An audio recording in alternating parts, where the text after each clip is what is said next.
Today there is a lot of news from the Pokrovsk direction.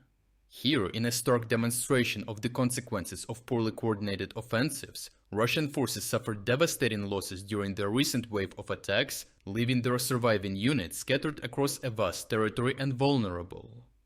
Seizing the opportunity, Ukrainian forces launched a swift counterattack, effortlessly reclaiming lost ground and exposing the fragility of the Russian foothold.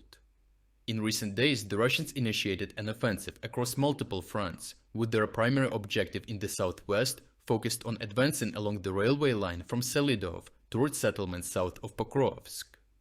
Their goal was to place key Ukrainian supply lines in the city under fire control, thereby disrupting logistics and exerting pressure on defensive positions. To achieve this, they utilized Selydove as their operational base. However, their progress quickly stalled as the terrain ahead presented significant challenges. If we look at the topographic map, we can see that the terrain in the Selydove area consists of a mix of relatively low-lying areas with higher ridges dispersed. While Selydove itself appears on slightly higher ground relative to some of the surrounding villages like Hrihorivka, the terrain towards Novoalexeyivka gradually levels off, providing limited opportunities for sustained observation points. Despite the elevation in some areas, the terrain lacks significant natural cover like forests or hills because of the vast areas of open agricultural fields, making attacking Russian forces not only highly visible to Ukrainian defenders, but also vulnerable to minefields, which the Ukrainians have thoroughly prepared and enriched in the past weeks. At the same time, Novoalexeyivka benefits from slightly higher terrain elevations compared to the approaches from Selydove.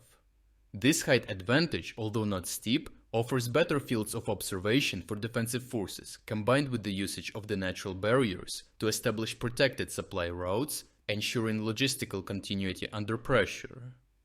Additionally, Novoalexeyivka is surrounded by a dispersed network of roads, providing defenders with the flexibility to quickly reinforce their positions or execute tactical withdrawals. This advantage enabled the Ukrainians to mount an effective counterattack against the remnants of Russian forces that had briefly established a foothold in the village.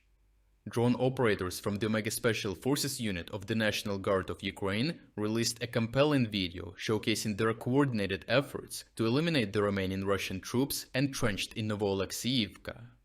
The operation began with 2 Ukrainian tanks boldly advancing into the village, using precision strikes to target several houses identified through aerial surveillance as key positions harboring concentrated Russian forces. After completing their assault, the first tank withdrew, deploying a smokescreen to obscure its movements and shield itself from any counterattacks. However, as it retreated, a Russian FPV drone emerged over the horizon, targeting the second tank that had remained in position to cover the withdrawal. At this critical moment, the Ukrainian tank crew demonstrated their expert knowledge of the terrain, choosing a position in a lowland area that created a radio shadow, disrupting the drone's ability to strike its target. Also, the vulnerable parts of the tank were shielded by nearby bushes, further complicating the drone's attempts to attack.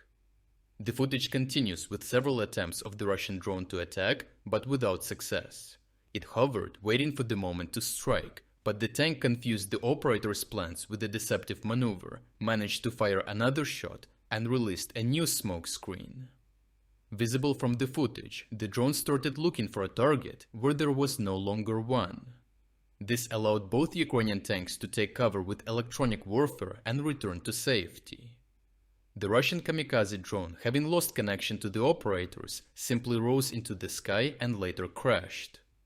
Overall, the Ukrainian forces effectively leveraged the terrain around Selydove to counter the Russian advance, turning the enemy offensive into an opportunity for a decisive counterattack and proving that the Russian tactic of generating advances by throwing meat waves works poorly. Even though Russians managed to infiltrate multiple settlements with the survivors of their suicidal assaults, they had weak control over them, and that allowed the Ukrainians to regain positions with ease. If you're against the invasion of Ukraine and you want to support the work that I am doing, consider making a purchase in the online store UA Supporter.